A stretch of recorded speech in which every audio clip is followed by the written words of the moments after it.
So, how do you begin to believe something that you don't believe? When the proof is there. Abraham, it's true. This is the reality. Most people offer almost all of their vibration in response to what they are observing. Esther would say to us in the beginning, but Abraham, it's true. It's true. Shouldn't I give my attention to what's true? Isn't that what I've been taught all of my life? And we say, we understand what you're going for here, Esther. But here's the thing. A thing is only true because someone is focused upon it until it became a reality. We would use a different criteria. Not, is it true, but does it feel good to me when I think about it? Is it something that I desire? And if it is something that you desire, then give it more and more and more of your attention. But if it is not something that you desire, giving it more attention only makes it more solid in your experience. You see how it works? How do thoughts turn to things anyway? Have you ever wondered about that? Do you see any pipelines trucking in new fuel from other planets? New mines are being dropped from the sky? How is it? How is it that thoughts are turning to things? Thoughts are turning to things through focus and reception and response to that reception. That's how thoughts turn to things. That's how your economy evolves. That's how everything evolves. That's how the cells of your body evolve.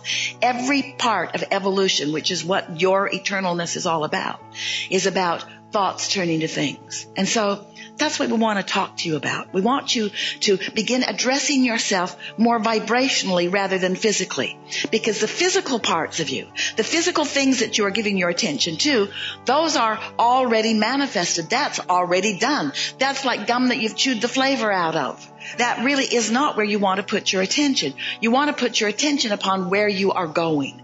So when life shows you that you want something, you want to be more forward-looking toward the evolving and the unfolding of what you're asking for, rather than standing where you are, sometimes in the absence of what you want, justifying or defending why you should get more of what you want because you don't have it. Every subject is two subjects. It's like a stick that has two ends of it. And on one end is the absence of what you want, and on the other end is the presence of what you want. So the question that we're asking you is, when you ask for more money, where's your gut? Where's your emotion?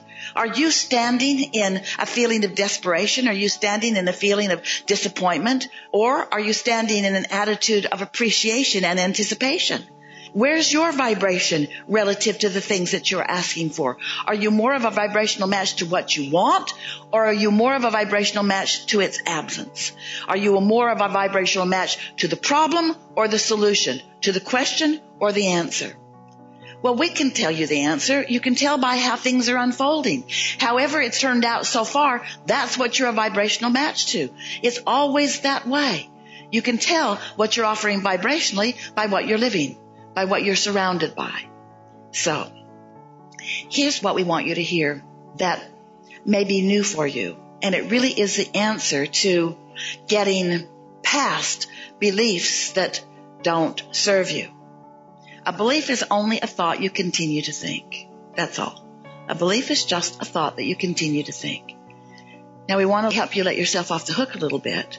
You continue to think those thoughts because law of attraction really helps you to continue to think those thoughts. You can't think far past the thoughts that you're already thinking. So there's no hope for you. We've enjoyed this interaction immensely. Good luck with all of that.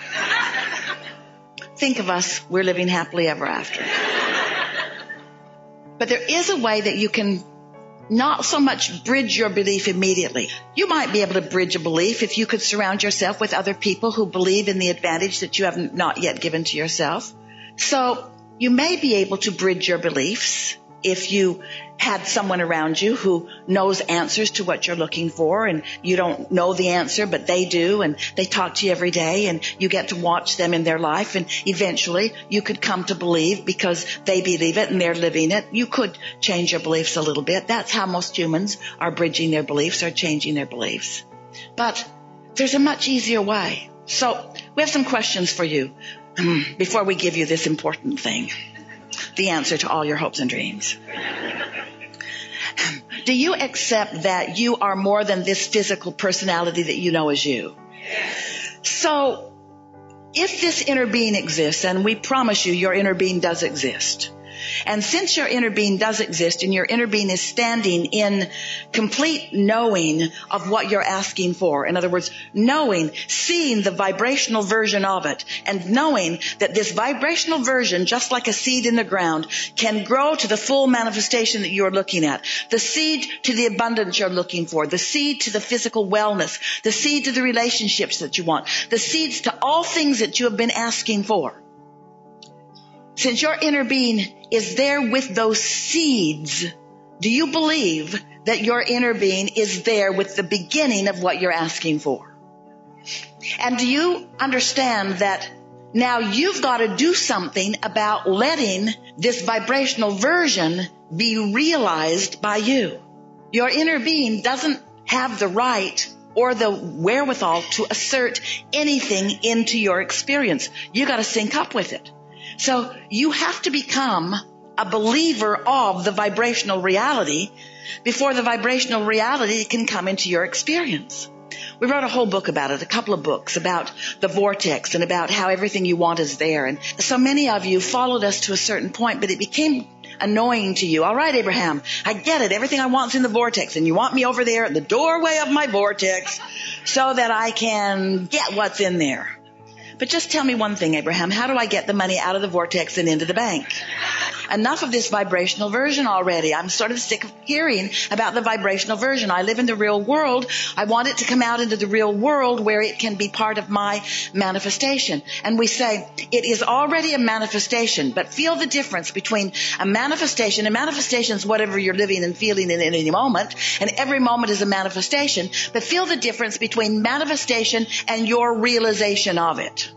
Esther's pen was in her purse. It was there, but her realization of it wasn't. So it might as well have not been there because she didn't have hold of it. You see what we're getting at?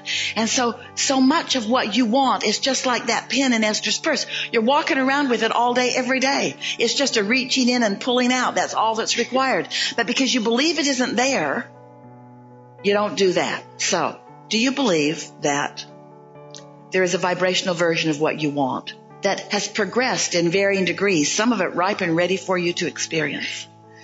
So if the answer to that is yes, then you really are ready for what we are encouraging in a very powerful way these days.